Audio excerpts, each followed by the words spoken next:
Bismillahirrahmanirrahim. Assalamualaikum warahmatullahi wabarakatuh. Alhamdulillahirabbil alamin. Assalatu wassalamu ala Rasulillah. Baik, kali ini kita akan melanjutkan materi pada pertemuan sebelumnya, yaitu reproduksi makhluk hidup. Di pertemuan sebelumnya, kita telah membahas bagaimana tumbuhan melakukan reproduksi atau memperbanyak diri. Dan kali ini adalah hewan. Sama dengan tumbuhan, hewan juga memiliki dua cara untuk melakukan reproduksi, yaitu reproduksi vegetatif yang terdiri atas fragmentasi, tunas, dan partenogenesis, sedangkan reproduksi generatif yaitu dengan cara fertilisasi internal dan fertilisasi eksternal.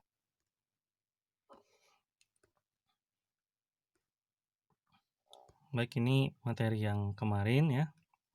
Sama seperti mualim sedikit mengulas. Ini adalah dua cara sistem reproduksi pada tumbuhan ya. Intinya sama. Reproduksi vegetatif itu adalah reproduksi yang tanpa adanya pertemuan antara sel kelamin jantan dan sel kelamin betina. Sedangkan reproduksi generatif yaitu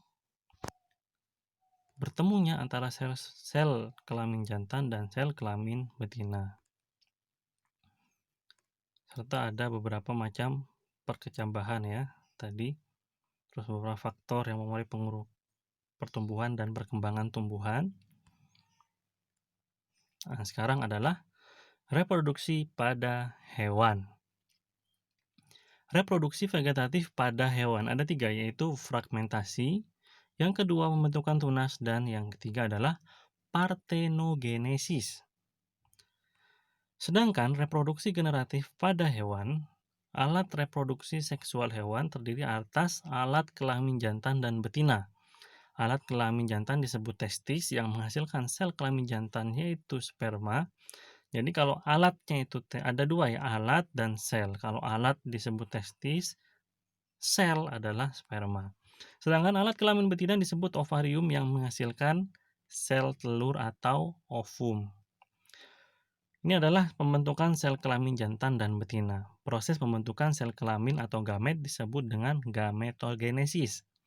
Gametogenesis pada hewan dibedakan menjadi pembentukan sel kelamin jantan atau spermatogenesis dan pembentukan sel kelamin betina yaitu oogenesis.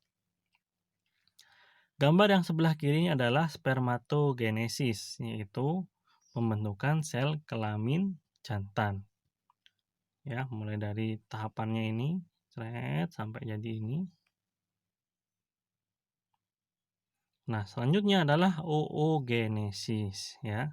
Ini adalah pembentukannya.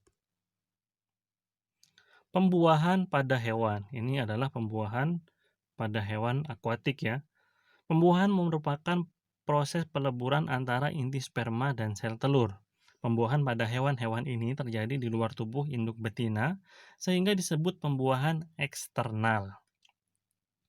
Induk betina melepaskan sel-sel telur yang sangat banyak ke dalam air. Induk jantan mengeluarkan sel-sel spermanya ke lokasi sel-sel telur berada sehingga terjadi pembuahan. Sebaliknya, pada hewan yang bukan organisme akuatik terjadi pembuahan internal. Pembuahan internal terjadi di dalam tubuh induk betina. Ini adalah pembuahan organisme akuatik ya seperti ikan, udang, dan intinya yang hidup di dalam air. Sedangkan yang di luar air kebanyakan terjadi pembuahan internal, yaitu terjadinya di dalam tubuh induk betina. Pertumbuhan dan perkembangan hewan. Pertumbuhan adalah pertambahan ukuran dan jumlah sel yang mengakibatkan bertambah besarnya ukuran tubuh makhluk hidup. Pertumbuhan bersifat irreversible sehingga makhluk hidup yang tumbuh tidak dapat kembali ke ukuran semula.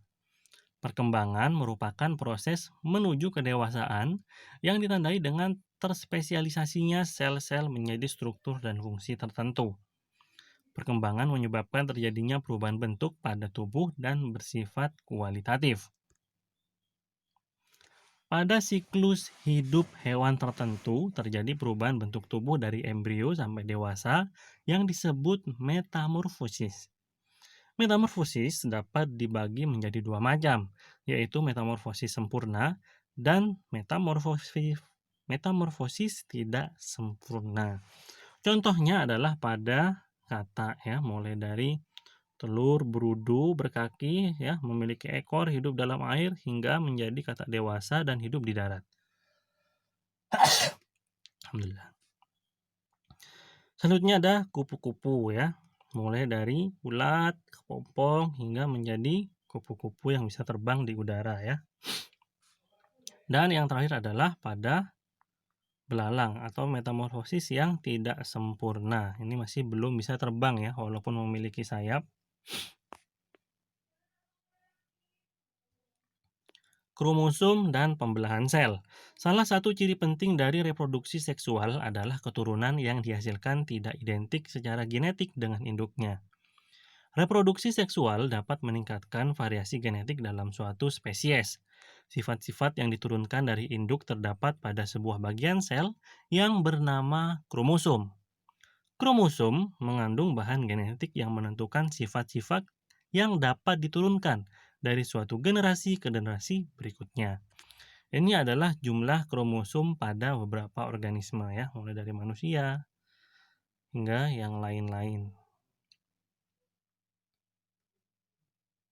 Next adalah pembelahan sel. Ada dua, yaitu mitosis dan meiosis. Mitosis merupakan pembelahan sel menjadi dua sel baru dengan jumlah kromosom sel anak sama dengan jumlah kromosom sel induknya. Pertumbuhan organisme dari kecil sampai menjadi besar disebabkan adanya pembelahan sel-sel tubuh secara mitosis. Meiosis merupakan pembelahan sel menjadi 4 sel baru, dengan sel anak memiliki jumlah kromosom setengah dari jumlah kromosom sel induknya. Pembelahan meiosis terjadi ketika organisme membentuk sel kelamin atau gamet. Baik, itu saja yang dapat Mualim sampaikan pada pertemuan kali ini. Kurang lebihnya mohon maaf. Dan jika ada pertanyaan langsung aja japri WA kepada Mualim. Untuk tugasnya akan Mualim taruh link Google Form setelah video ini. Assalamualaikum warahmatullahi wabarakatuh.